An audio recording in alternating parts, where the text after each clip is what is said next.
Hello everyone, and in today's video we are continuing the coverage of the Kasparov-Kramnik match, World Championship match in the year 2000. And in the last video we saw how Kramnik got an important victory over Garry, implementing the Granfeld defense.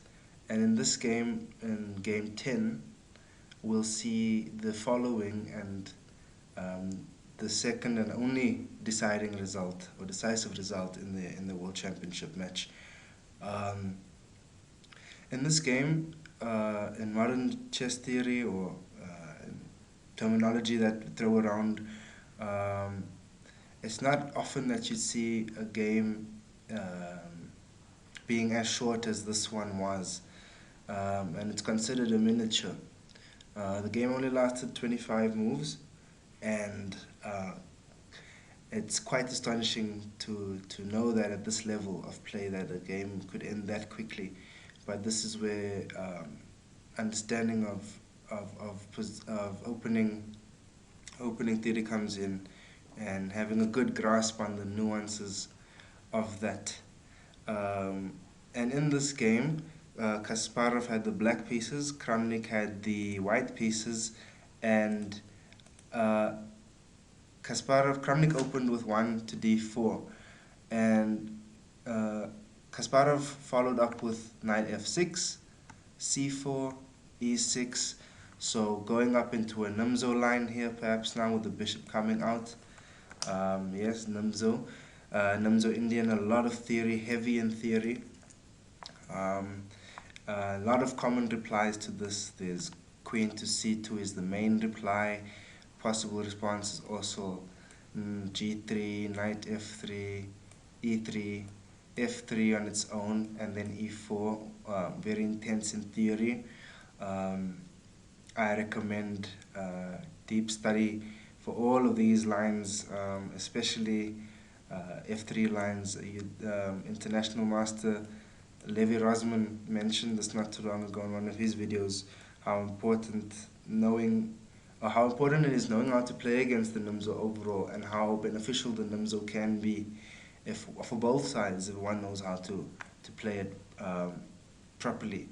But as the game continues, e3 is played.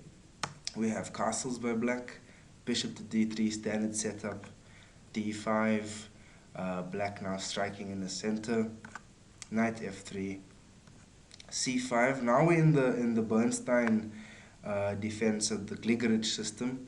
So this specific line for in the Nimzo was popularized by, or most frequently implemented by, old Russian grandmaster back in the day, Svetozar Kh8. He played the most games with this line, and other practitioners of this line is modern times is former world champion Anatoly Karpov, Evgeny Aleksenkov, who else? Anton Korobov of the Ukraine also plays it frequently. And I will add in the video some famous games of which both sides have won with this position besides this one. I'll show a game where white won in 1958. It was Tal versus Tolush, and for black it was in 2001 where Kasparov played against Vladimir. So Kasparov had the identical opening setup a year later against another strong player, and he went on to win. But as this game progresses, white castles, we have c takes d by Garry, now threatening the knight there, and standard reply now is e takes d, d takes c, and bishop takes c4. Now white has a sort of isolated pawn here, and one might think this gives black good opportunity to attack maybe later on with knight c6, and that the pawn is just sort of lonely, but in actual fact this is not a problem for white at all, because white gets to freely develop his pieces and the bishop will soon come out to g5, attacking the knight. So it's not a real problem. Bishop can even come to e3 in some lines. But if anything, white's focus now is to really put pressure on the e6 square, as we'll see as the game progresses. So we have b5, or b6, so black's intention, never mind those arrows there, black's intention is to set up the bishop fianchetto on b7 and then apply pressure on the knight on f3. And now we have bishop g5 as mentioned earlier. White is also applying pressure on f6 now. Bishop to b7, rook to e1, knight b to d7, just defending. Rook to c1, standard theoretical moves right now. Position is still completely equal for both sides. Rook to c8. Now black also just applying pressure on the bishop there.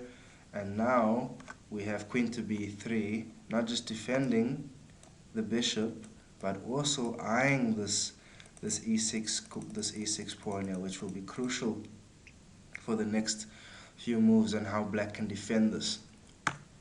Bishop to e7, black just closing up, defending the knight. And now we have bishop takes f6 and knight takes f6. It's important that in this position we understand why we have knight takes f6 and not bishop takes f6. The importance with this is it's not able to be seen. One doesn't see it immediately, but the reason behind this, just imagine if bishop takes, right? Now what happens is there is space for this knight on c3 to attack not just the a7 pawn, but also this weakness on d6. So this would give white time to go knight to b5, for instance. And now there's a lot of pressure on a7 and on d6 at the same time. So even if black just went bishop to e7, white will just win a free pawn, and the position really starts crumbling for black after knight a7, rook a8, and then simply knight back to b5, and white would be up a comfortable pawn. And that's still having not dealt with this problem that black would have on e6.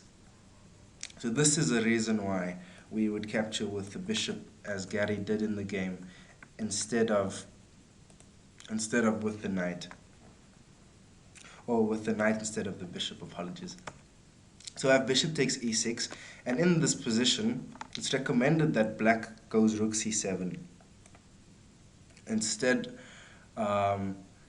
just removing itself from the line of attack, the bishop's aiming on c8.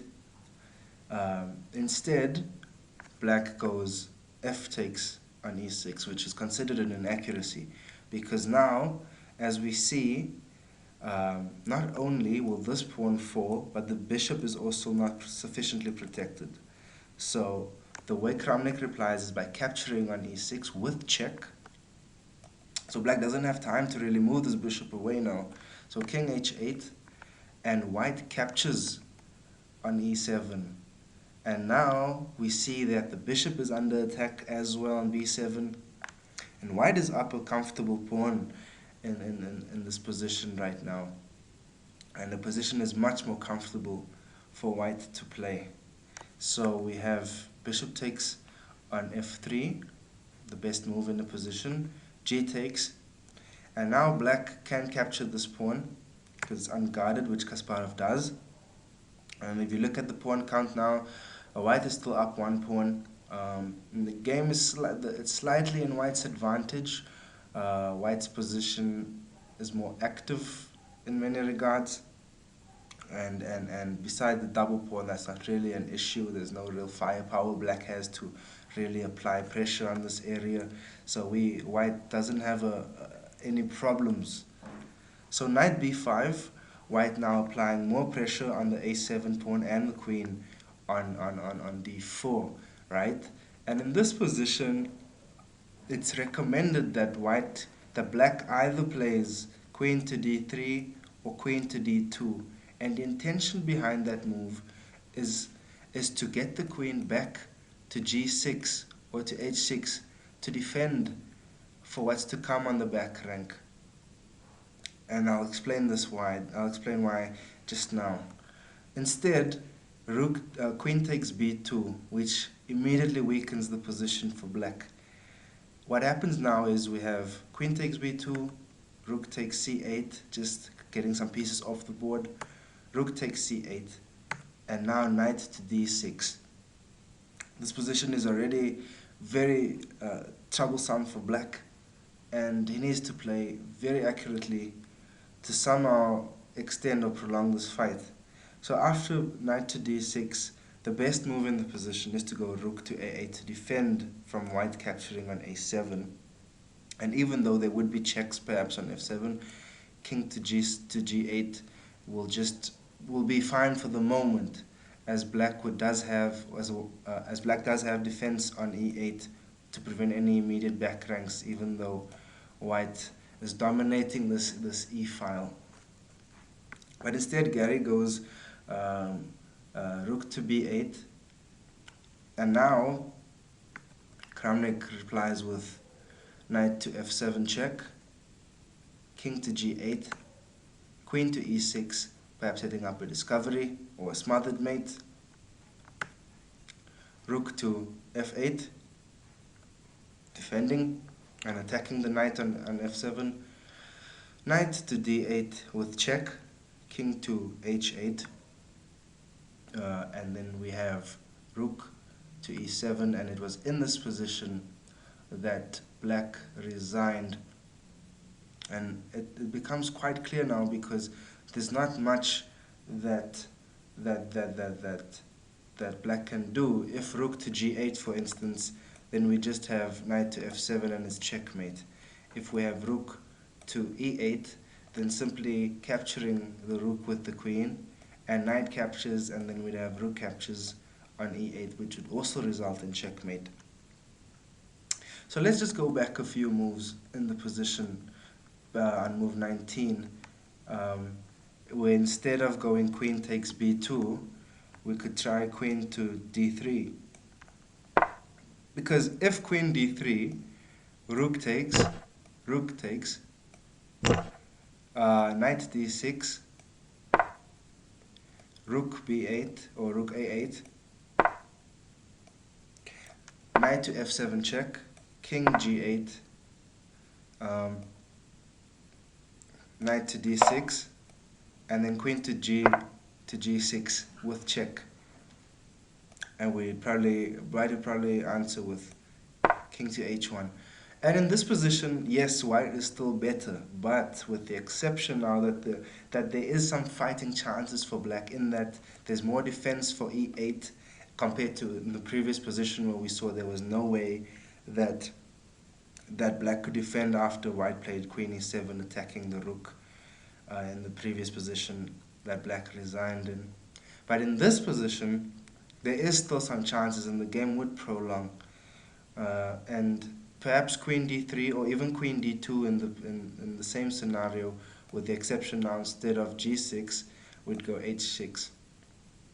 And still in future then, or then even come down to h5 in some lines. But that being said, the queen was too far in the actual game to come back and put up some sort of defense. Because the queen on b2 couldn't really come back, because it would fall in the line of fire of e1. And a3, or ideas like a3 or b5 perhaps could have sufficed in the game prior to black's resignation, perhaps. No, it would not, as it would just result in black losing the queen. So there we have it, guys, the importance of understanding the Nimzo and the finer details of knowing with what piece to capture. And yes, black demonstrated that very well early on in the game, around move 14 and 15, with this specific maneuver here, going with the knight instead of the bishop So this is just some tip that you could also take in future if playing against the Nimzo, knowing how to respond to these positions in the opening, the positional understanding of it. But also in this position, when we go back, how critical it is to give up a pawn in some instances to keep the game alive, and to fight for some sort of positional compensation. But yes, guys, I hope you enjoyed the video, and I'll be back with another one again very soon. Bye.